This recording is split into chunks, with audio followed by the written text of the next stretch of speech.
عمران خان صاحب نے بڑے بڑے جلسے کیے, ایک بوم آیا, سونامی, ہر بندے نے کہا کہ عمران خان اوپر چلا گیا, لیکن انہوں نے اپنے ورڈ سے انحراف کیا, اپنی جماعت میں ان لوگوں کو شامل کیا جو لوگ دوسری جماعتوں سے تھے اور اس سٹیٹس کو کے نظام کی وہ کو ریپرزینٹ کرتے تھے. تو آج دیکھیں جا کے عوام کے اندر عمران خان کا جو گراف ہے وہ نیچے آ گیا. یہ ہے عوامی وزڈم. اگر ہر سیاستدان کو یہ میسج, اگر مجھے اجازت ریجنڈر دے دوں, آپ کی بات میں سمجھ گیا, ریجنڈر دے دوں, اس وقت مین سٹریم پالیٹکس میں کوئی ایک آدمی بھی ایسا ہمیں نظر نہیں آ رہا جو لوگوں کو صحیح ریپرزینٹ کرنا چاہ رہا ہو. ایک آدمی بھی, میں مظفر دستی کی بات کرتا ہوں, جمشید دستی غریب آدمی ہے, الیکشن بڑے بڑے لوگوں کو ہرا کے ہر حلقے میں آدمی ہے, نوجوان ہے. میں 350 کے ایوان میں اگر ایک دستی ہے نا تو کوئی دستی نہیں ہے, وہ اسے بھی باہر ایک بندہ, اسے بھی فرق نہیں پڑے گا. میں یہ کہہ رہا ہوں, میں یہ عرض کر رہا ہوں, اس وقت عوام کا کیوں 30-25% سے زیادہ ووٹ نہیں دیتے؟ اس کی وجہ یہ ہے کہ انہیں اپنی ایسپیریشنز کے لیے کوئی بندہ نظر نہیں آتا.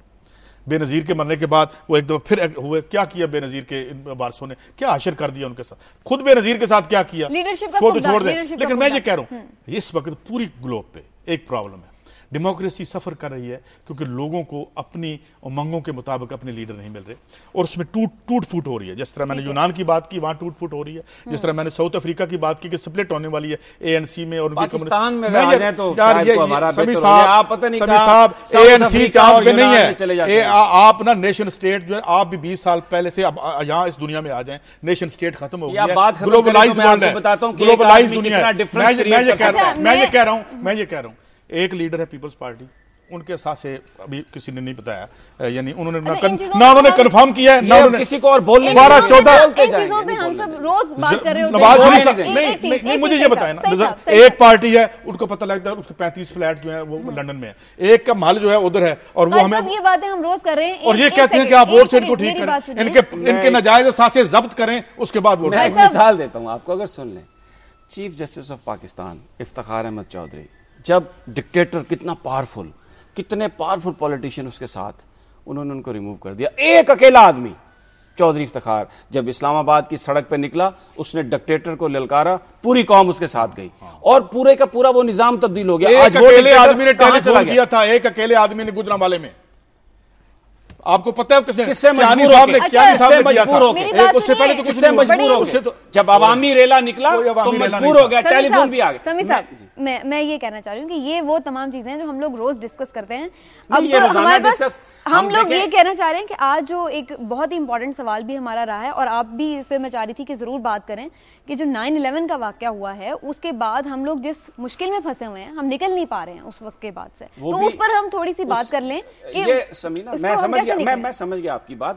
9/11 کے بعد بھی ہم جس مشکل میں پھنسے ہوئے ہیں نا, اس کی وجہ یہ ہے کہ ہمارے جو حکمران تھے انہوں نے عوام سے پوچھے بغیر, سٹیک ہولڈرز کو اعتماد میں لیے بغیر خود فیصلے کیے. جس وقت یہاں پر یہ 2007-8 کے الیکشن سے پہلے جو گورنمنٹ رہی, جس طریقے سے انہوں نے جو امریکہ نے کہا انہوں نے پورا کیا.